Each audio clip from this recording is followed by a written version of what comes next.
So we all know about the important InfoSec roles in the 2016 election, but it turns out that in 2020, folks were very prepared and spent a lot of time thinking about InfoSec.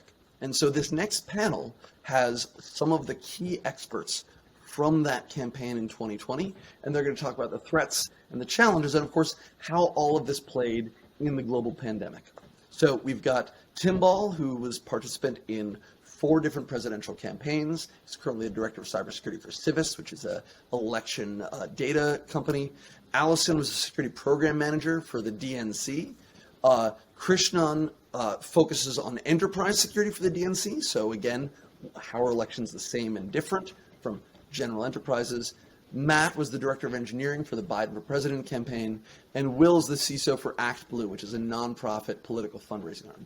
You're going to hear some great stories, and if you don't have your fill, I encourage you to buy any of these people drinks, because I promise you they have stories that even they're not willing to share in this kind of public reported stage. But I think you'll learn a lot, and you'll get some insight into what the threats we face, as well as how a organization that doesn't have quite as many resources as some of the best of us still manages to produce locked down security organizations.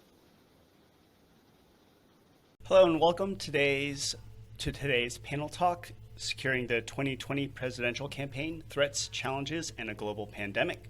My name's Tim Ball, and I'll be your host and moderator for this exciting panel with all of our guests. So we're going to do a quick set of intros, and then we're going to get into it. So, Will, why don't you introduce yourself? Sure, thanks, Tim Ball. Hi, everybody. I'm Will Rogers. I'm the Chief Information Security Officer at actblue.com. Next to Alison. Hi, folks. My name is Alison Go. I am the Security Program Manager for the DNC. And Matt.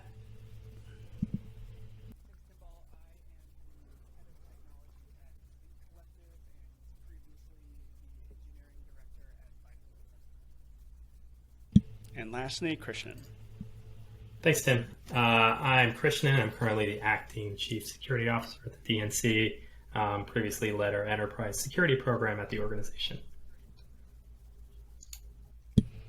That's great. And I'm Tim Ball. I'm the CISO at Civis Analytics. Previously, I was the Senior Security Engineer for the Hillary Clinton campaign. So we'd like to begin with some campaign nouns and verbs. Alison, could you explain what a DNC, a BFP, a coordinated campaign, and a vendor are? Yeah, so there's a lot of acronyms, as I'm sure, in any industry. So when we refer to the DNC, this is the Democratic National Committee, which is the committee itself. So I was headquartered in DC. We serve as an advisory kind of position to national federal campaigns. The DNC is different than some of our other, what we call Democratic sister committees. There is also the Democratic Senatorial Committee, Congressional, Governors, Attorneys General, State Legislative, a lot of other sister committees, but as the DNC, we focus on national federal campaigns. Also join, so Matt Hodges is formerly from Biden for President, which we refer to as BFP. So that is the Biden-Harris campaign from the 2020 cycle, which is a separate entity than the DNC. So if you think about, we have Biden, we have the DNC, and then we have what we call the coordinated campaign. So the coordinated campaign sits in the middle of both of those during the general election. So you'll hear us mention the coordinated campaign a lot. So if you think about DNC is over here, Biden, coordinates kind of in the middle sphere of supporting both and with input from both sides. We also, in the democratic politics world, we also have vendors in the vendor space. So Will and Tim Ball definitely very much come from the vendor space and offer a lot of the tech that supports not only the Biden and the DNC campaign, but ticket campaigns up and down the ticket from other presidentials, governor's races, all the way down to your local state senate race. So that's kind of a quick run through of some of the things you may be hearing. And if there's anything else that I think we may need to pause and define in a second, I'm happy to hop in as well. That's great. Thank you very much. So I think we want to get straight into how do campaigns work and how does security for a campaign typically work? Matt and Krishnan, do you want to talk about that?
Yeah, that's a good question there. So I think when during the primary season, what's not as well known is that given that you have at least in the 2020 cycle, we had close to a dozen or more candidates vying for the nomination. The DNC, as being the head of the Democratic Party, we have to work with all these candidates, right? They're all Democrats vying for the nomination, and so we have to provide them equal levels of support when it comes to cybersecurity. And so, one of the challenges that we faced in that early part of the primary season, especially for these primary campaigns, right, is that cybersecurity is not the top of mind thing, right? They're trying to get votes, they're trying to fundraise money. And so for us, really, it was just trying to get in or as early as possible with campaigns, trying to give them good cybersecurity advice so that, if they became the nominee, right, they had that really strong foundation in place to help them scale up, which we'll talk about down the road.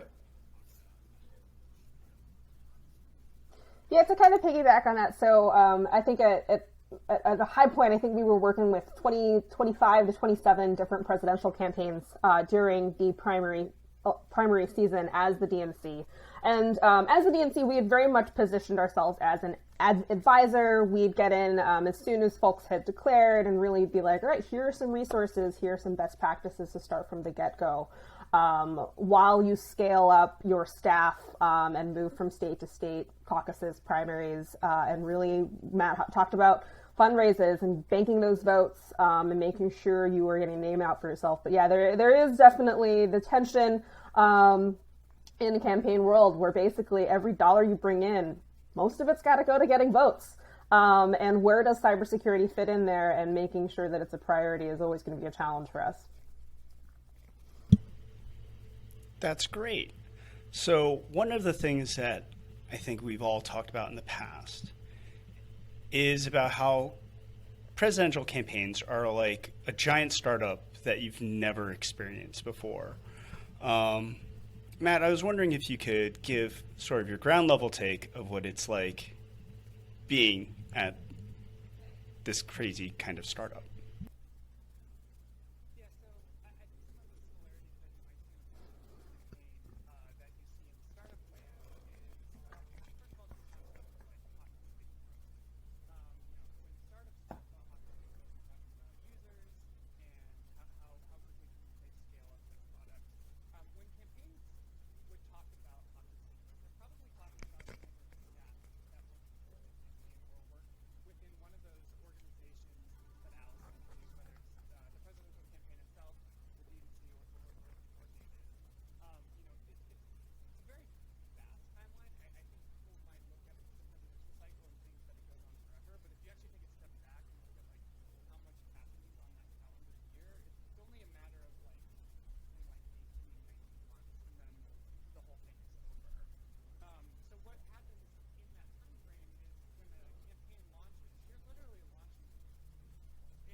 And Matt, I was going to bring up, you have the last point where you have an explicit end date, right? So after election, now your massive 3,000 person startup goes to zero, right? So that aspect of a startup it's also crazy, because in about 2 weeks' time, you're trying to offboard all these people as they kind of figure out what they're going to go do next, right? And so the issue there is, how do we not, again, create more security issues in the offboarding piece, right? So onboarding challenges, offboarding challenges, a lot of fun.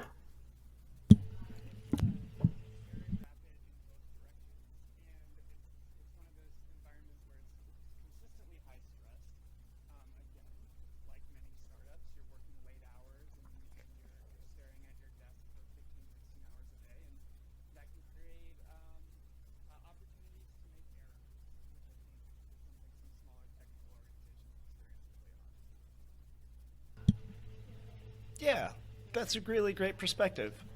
I'd like to hear from the DNC folks, because I believe there's a lot of sort of myths about the Hollywood idea of what it's like to work both at the DNC and a campaign. Alison and Krishnan, what do you think it was like supporting so many staff and so many campaigns? Yeah, how did you apply resources? Yeah, I mean, I can speak to it from the, like, it's not at all what you see in the movies or the TV shows, or it's not at all like the West Wing's version of what campaigns are.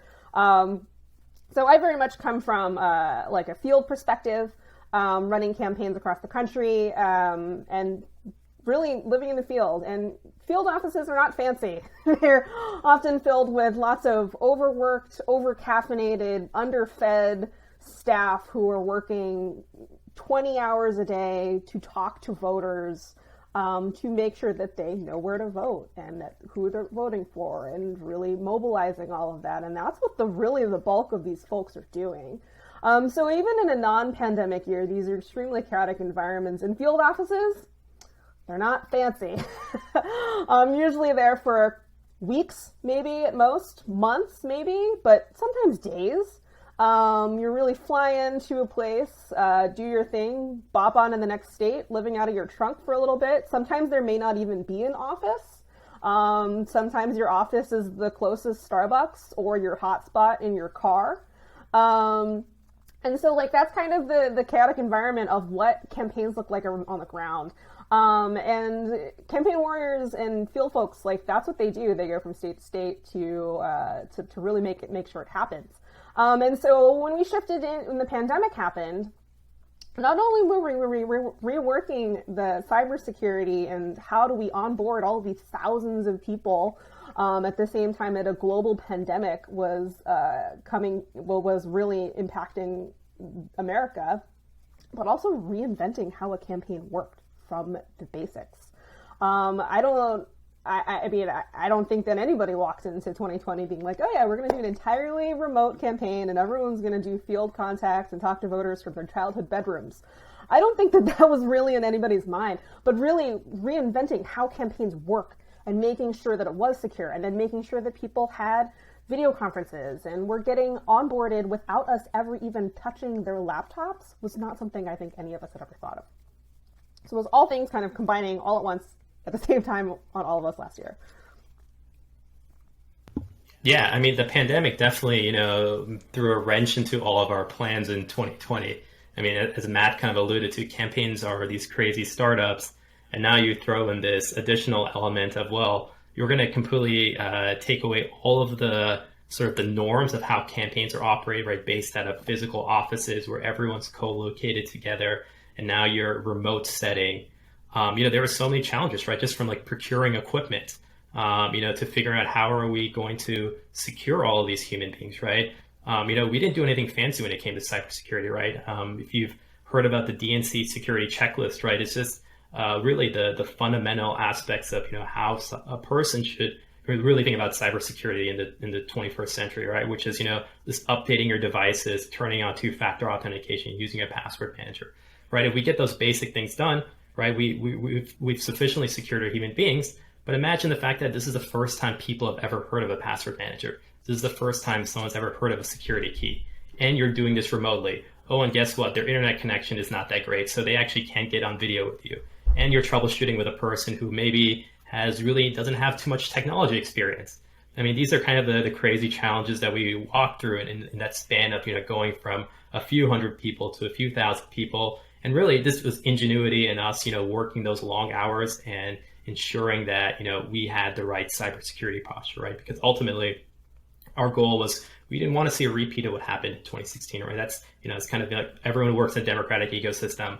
That's kind of this monkey on our shoulder. We wanted to do whatever we can. And so that's really, I think, what kind of pushed all of us to kind of to do whatever it takes, to ensure that campaigns, were secured in the 2020 cycle. But no, it was tons of fun. Yeah, I think that was maybe, I can't speak to it because I wasn't at the DNC in 2016, but I don't think people had questioned whether or not security was a priority. Like, we would come in, you'd start running your presidential, and you'd get introduced to some of us on your presidential campaign, and be like, okay, yeah, cybersecurity, got it, important. So it wasn't the buy-in question, it was the how question.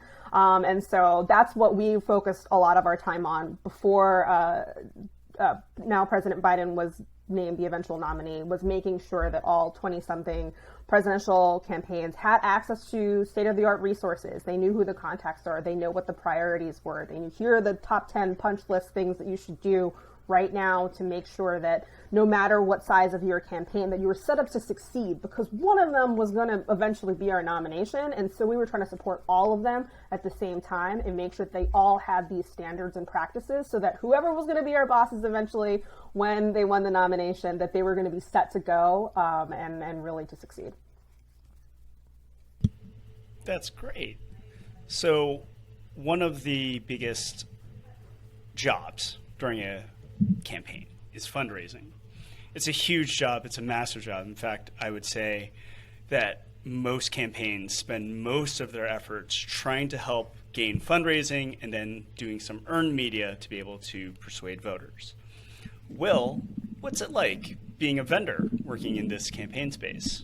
What challenges did you have? Fascinating, for a start. I will say I'm a relative newcomer to the political space and to the country, as you might have heard. And I joined ActBlue naively at the beginning of 2020, thinking that it was going to be, lift and shift from every other organization that I've run security in before, and that I would face similar challenges. Not only were we dealing with a global pandemic, which obviously introduced its own challenges, but I think most people will agree that we've entered a period of polarization in the States that probably hasn't been seen for quite some time. And that really introduced a whole bunch of other areas of concern that I had never had to previously deal with in previous roles. So things like disinformation campaigns that would sidetrack us for weeks and take energy and effort that we were expecting to put into other areas. Constant attempts at disruption, trying to prevent that flow of money from getting from largely small dollar donors around the country to the campaigns that they are supporting, and trying to make that difference. So yeah, it was definitely a wild ride for us. Thankfully, we didn't have any major incidents. We had no significant problems. Certainly not at the sort of 2016 scale, which was a real testament to how everybody in the ecosystem worked together. One of the things that we were extremely grateful for was the close collaboration with the DNC and other, not only other sort of major committees and campaigns in the space, but also other vendors. I think we had a collective mission and goal, and it meant that we were able to really lean on each other for support in those times of need.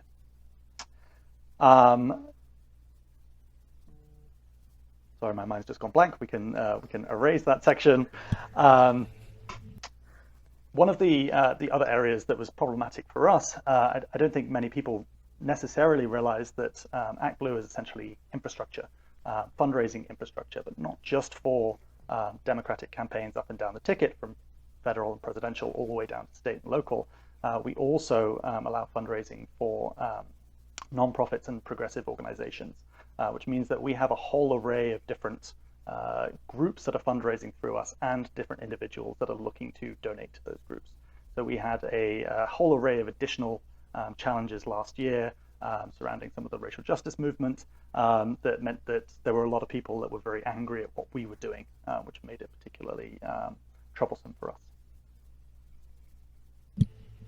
That's really great. I myself work for Civis Analytics. We do data analytics for, amongst other people, many Democratic campaigns. We found that the best way that we could help campaigns was by making changes to our software to make it so that campaigns could be secure by default, mandating two-factor authentication. We could monitor users to see if they were or were not using two-factor authentication. And if they weren't, I could ping Matt and say, hey, please get your users to turn on two-factor authentication.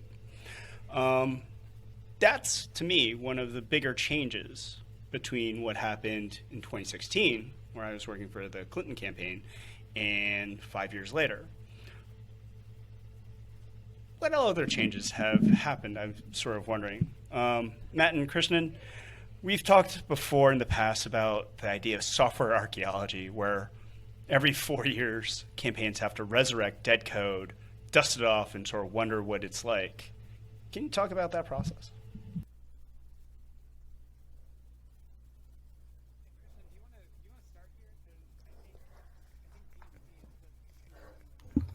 Yeah.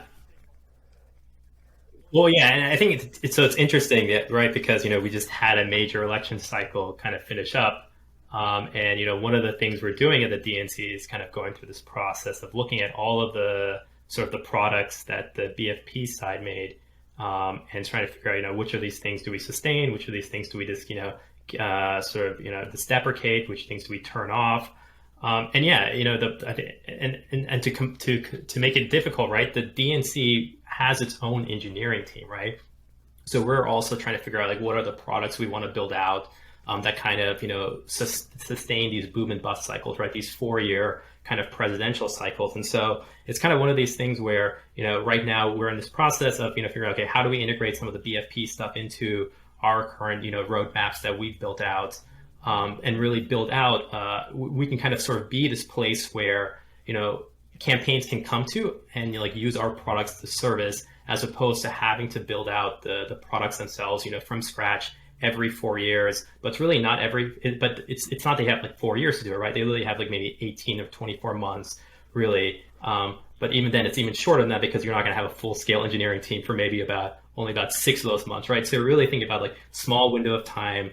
How do we sort of make sure that they're only building the things that are absolutely necessary for a bespoke reason? I think that's one of the problems we're trying to solve at the DNC side. But again, it's not just something the DNC works on itself, right? We have great vendors such as ActBlue and Civis, right, who also can contribute to this, right? We don't want campaigns to be building out their fundraising infrastructure, right? We don't want campaigns to be building out data analytics pipelines, right? These are all things that we think should be sort of infrastructure that anybody in the ecosystem can kind of come to and use. And it also has the security impact as well, right? Because if you're not building bronze level code anymore, right? Which is still good, right? You're building code that has been worked on for years, that have many eyes looking at it. And these are not sleepy eyes, right? These are folks who are working in the off cycle when there's more rest. People are more engaged and can actually make sure that we're not making any errors at that point in time.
Yeah, I mean, I think that's Yeah. so that's Krishnan. I'm probably thinking the same thing I am. The vendor space really has exploded in the last couple of years, which is awesome.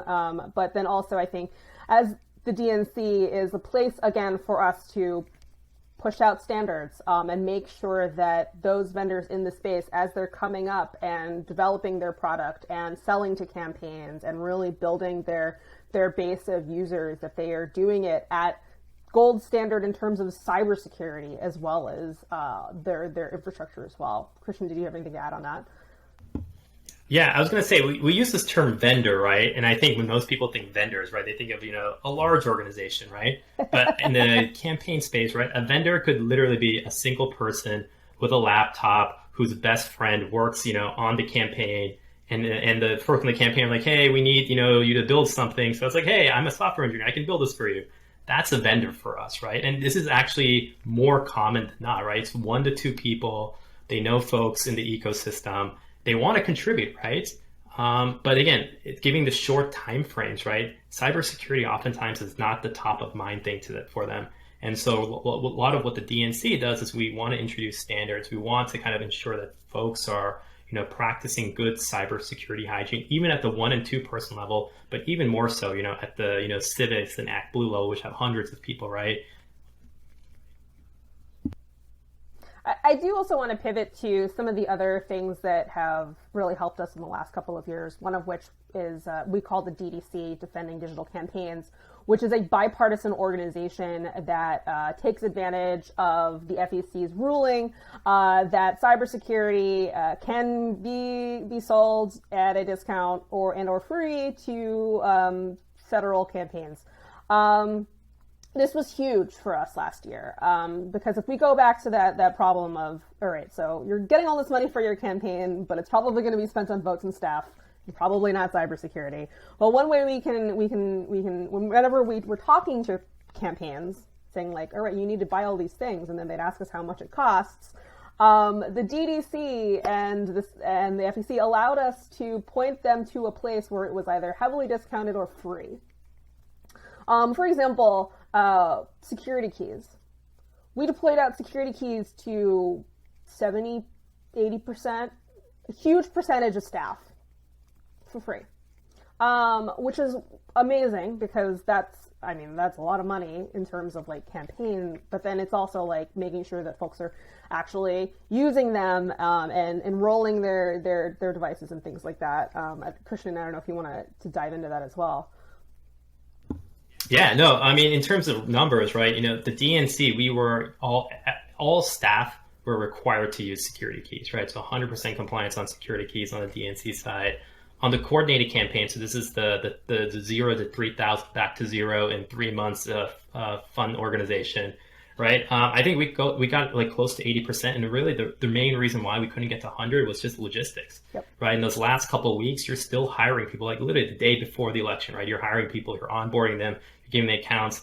It's just hard to get those people, security keys when it takes 4 to 5 days to get to their place, and getting time to onboard them as well. So it's given the logistic challenges, right? I think we did pretty well, but we kind of course, our goal is to get to 100% compliance, I think in upcoming campaign cycles. Yeah, for sure. And like 4 to 5 days shipping doesn't seem like a big deal, but in campaign world, that's a lifetime.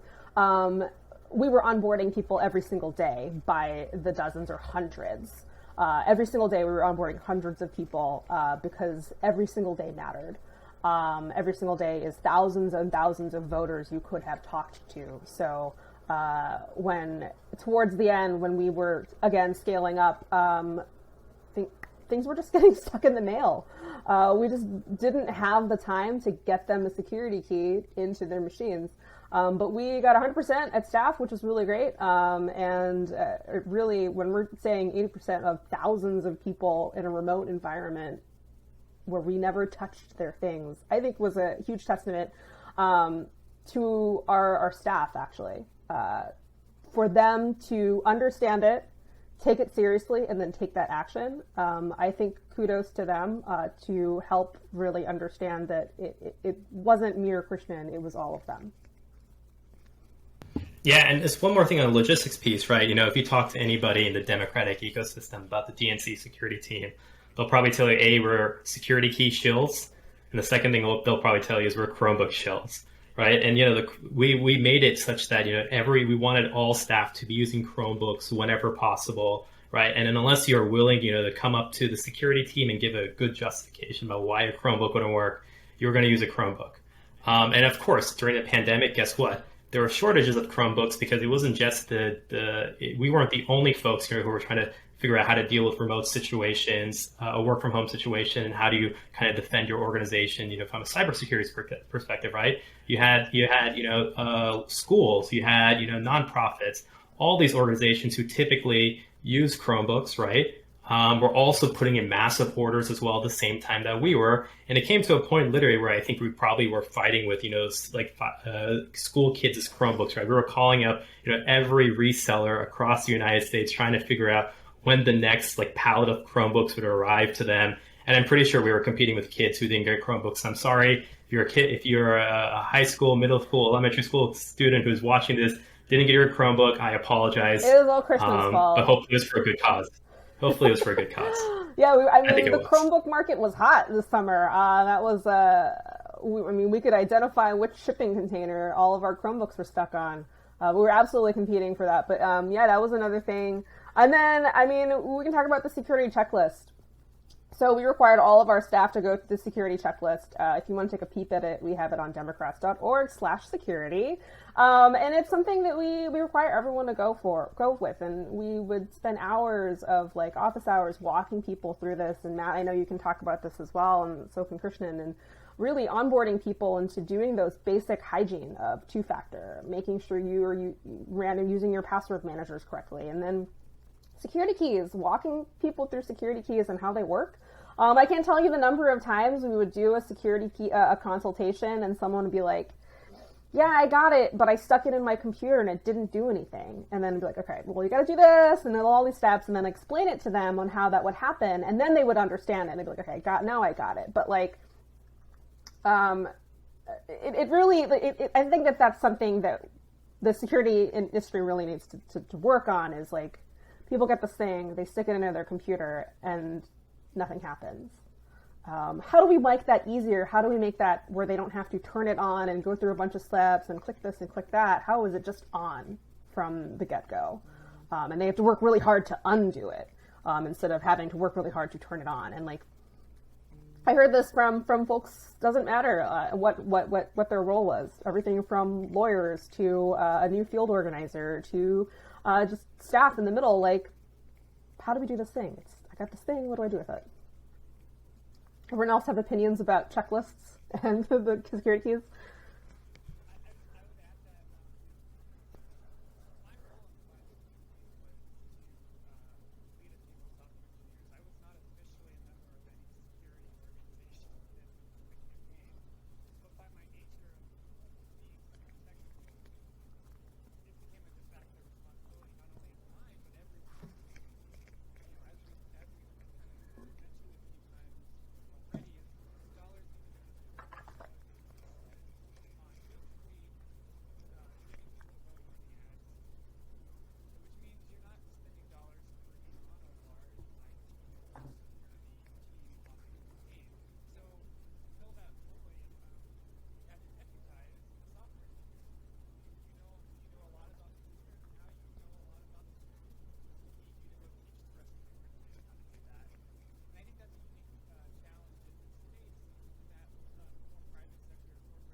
Oh, yeah.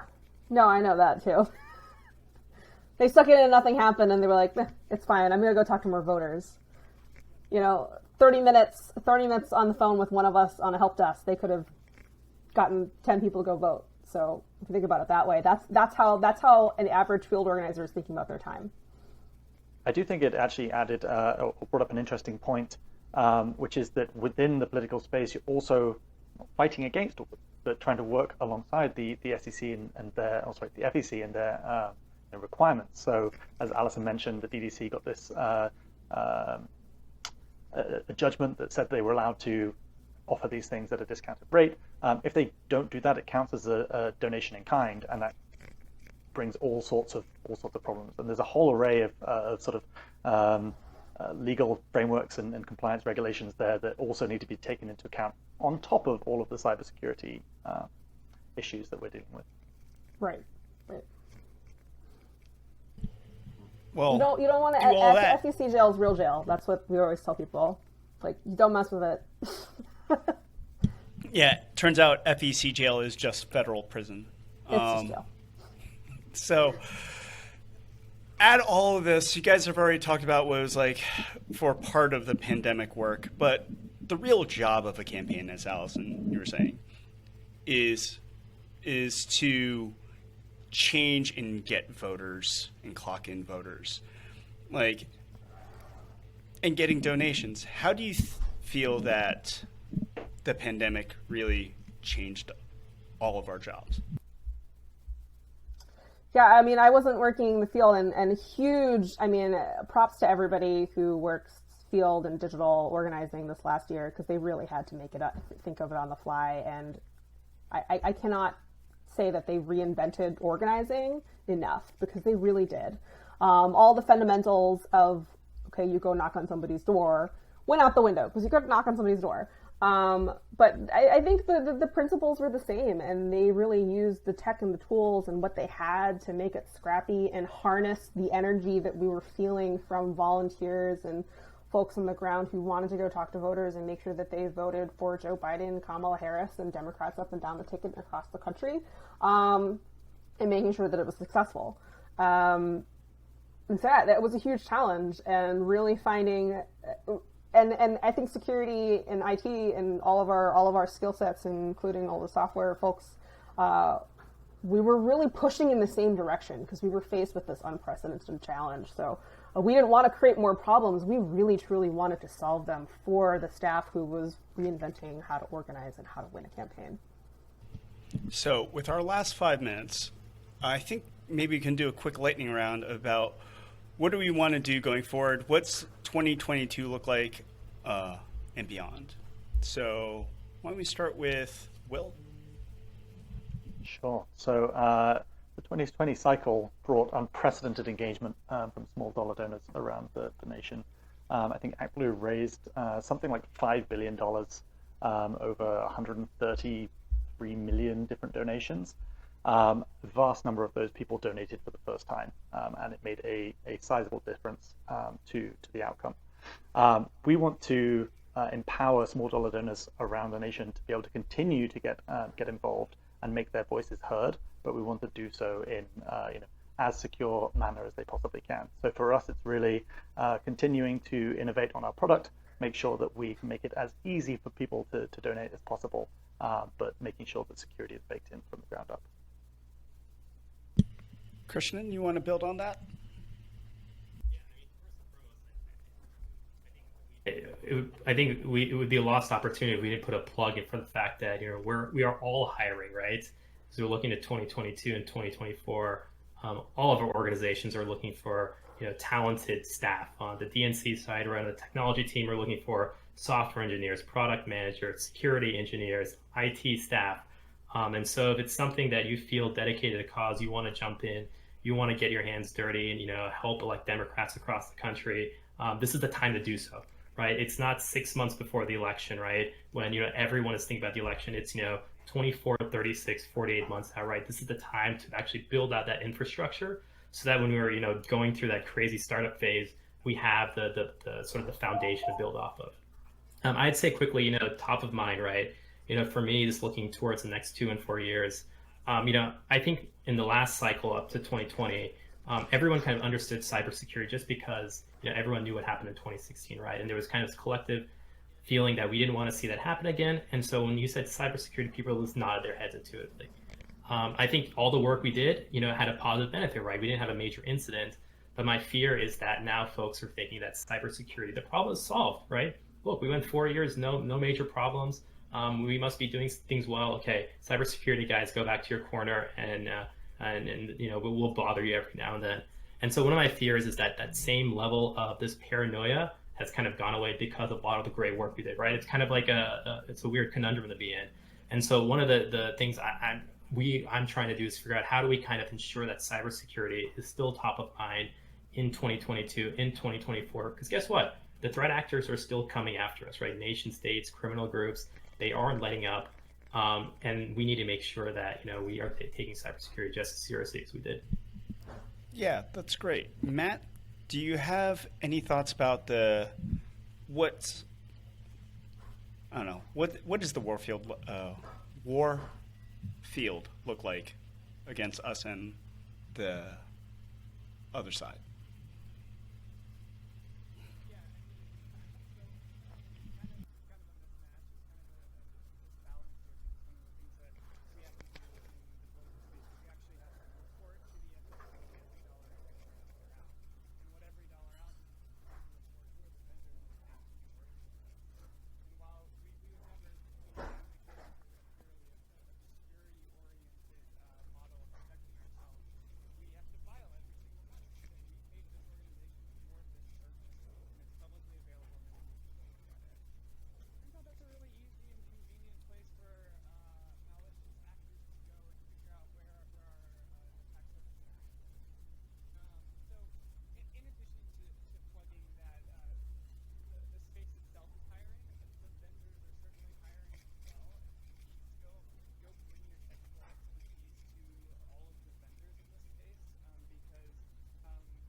Thanks. Hey, Alison, would you like to put in your thoughts? I know you have them. I have lots of thoughts. Just to piggyback on what I think everybody's saying is making sure that the culture that we built and, 2016 shook everybody awake and everyone was really pushing as hard this last year to make sure that it didn't happen again, but making sure that this culture doesn't end and that we continue it even in off cycles, even though there is no off cycle now, and we are still very much in active campaign mode in multiple states. Making sure that culture still exists, and then also making it easy to do these security best practices. How do we push to make some of these things more intuitive? Secure by default, like making sure that security keys are easier to use, making sure that it's harder for people to opt out of these things, and it's just baked into having an account. You have two factors as soon as you set it up, and really just making it more user friendly so that we don't run into the problem of this thing, what am I going to do with it? I'm going to toss it in a corner and not worry about it for a minute. For me, I think that the most important thing that we can do, besides please anybody join one of our teams, is to make sure that we get as many people as we can to come out and vote, because a big part of our playing field that we have to deal with is that our playing field itself is controlled by politicians who make laws that somewhat skew the playing field. So with that, I think that's the end of our panel. I'd like to thank all of our panelists, and I'd like to thank BSides Las Vegas for inviting us to come and speak.